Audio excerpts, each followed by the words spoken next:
नमस्कार दोस्तों, मेरा नाम बबलू यादव है। कंप्यूटर हार्डवेयर और नेटवर्किंग के इस छठे चैप्टर में आप सभी का स्वागत है। इसमें आप सीखेंगे पीसी को असेंबल करना। तो चलिए शुरू करते हैं। इस चैप्टर में आप सीखेंगे सीपीयू को उसके स्लॉट पे इंस्टॉल करना, रैम को इंस्टॉल करना, एसएमपीएस के केबल को मदरबोर्ड से कनेक्ट करना और हार्ड डिस्क के केबल को मदरबोर्ड से कनेक्ट करना। इसके अलावा आप सीखेंगे फ्रंट पैनल केबल को मदरबोर्ड से कनेक्ट करना और मदरबोर्ड को सिस्टम केस में इंस्टॉल करना और उसके केबलिंग कनेक्शन को कनेक्ट करना। सीपीयू यानी सेंट्रल प्रोसेसिंग यूनिट एक मेन कंपोनेंट है जो मदरबोर्ड पर इंस्टॉल होता है। सीपीयू को कंप्यूटर का दिमाग भी कहा जाता है क्योंकि जो भी प्रोसेसिंग या कैलकुलेटिंग होती है वो सब सीपीयू यानी सेंट्रल प्रोसेसिंग यूनिट में होती है। प्रोसेसर दो तरह के होते हैं, एक 32 बिट का प्रोसेसर होता है और एक 64 बिट का प्रोसेसर होता है। 64 बिट का प्रोसेसर 32 बिट के प्रोसेसर से ज़्यादा कार्यकुशल होता है। आज के समय में इंटेल और एएमडी ये दो कंपनियां ही कंप्यूटर के लिए प्रोसेसर बनाती हैं। एएमडी में सबसे लेटेस्ट प्रोसेसर राइजन 9 है और इंटेल में सबसे लेटेस्ट प्रोसेसर कोर i9 है।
रैम एक अस्थायी मेमोरी है जो इलेक्ट्रॉनिक डेटा को सीपीयू में ट्रांसफ़र करने के लिए इस्तेमाल की जाती है।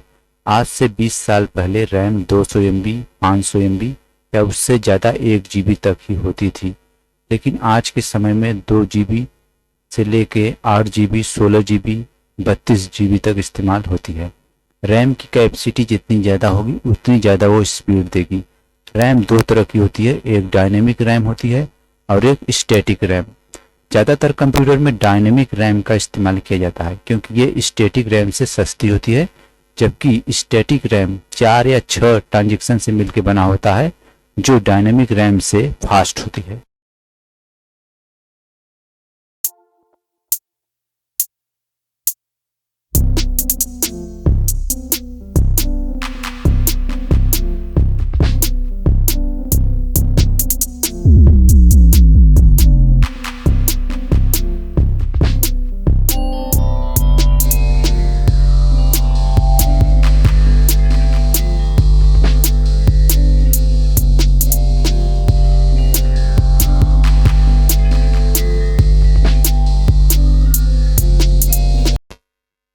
फ्रंट पैनल केबल्स, यह एक कंप्यूटर की इंटरनल केबल्स होती है जो सिस्टम केस के अंदर होती है।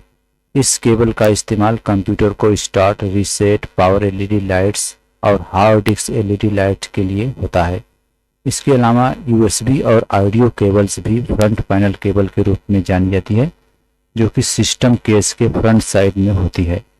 फ्रंट पैनल केबल्स का जो मदरबोर्ड पर सॉकेट होता है वो 9 पिन का बना होता है, जिसमें start button, reset button, hard disk LED और पावर एलईडी के लिए अलग अलग वायर्स होती हैं।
एसएमपीएस यानी स्विच मोड पावर सप्लाई, यह सिस्टम में इलेक्ट्रॉनिक पावर को प्रदान करने के लिए इस्तेमाल की जाती है। एसएमपीएस 240 से लेकर 400 वोल्ट के रेंज में आती है, जो एसी पावर को डीसी पावर में कन्वर्ट करके कंप्यूटर के अलग अलग कंपोनेंट को अलग अलग वोल्ट प्रदान करती है, जैसे 10 volt, 5 volt, 15 volt. Hard disk एक मैग्नेटिक स्टोरेज डिवाइस है जो मैग्नेटिक रूप में डाटा स्टोरेज करती है। हार्ड डिस्क एक मेन स्टोरेज डिवाइस है जो कंप्यूटर के files, folders, partition, operating system को स्टोरेज करने के लिए इस्तेमाल की जाती है। हार्ड डिस्क को साटा, पाटा और SCSI केबल्स के जरिए कनेक्ट किया जाता है, परंतु आज के समय में हार्ड डिस्क को कनेक्ट करने के लिए साटा रिबन केबल का इस्तेमाल किया जाता है। मदरबोर्ड यानी कनेक्टिंग बोर्ड, जो कंप्यूटर के प्रत्येक डिवाइसेस या प्रत्येक केबल्स को कनेक्ट करने के लिए इस्तेमाल किया जाता है। मदरबोर्ड 5 प्रकार के होते हैं: standard ATX motherboard, micro ATX motherboard, mini ITX motherboard, nano ITX motherboard, pico ITX motherboard. Motherboard में जो डिवाइसेस लगाई जाती हैं उनके नाम है CPU, RAM, ITX, power supply, IDE connector, north bridge and south bridge, AGP slot, PCI slot, CMOS battery. Peripheral डिवाइसों में है USB, mouse, keyboard, display, audio, Ethernet और VGA केबल।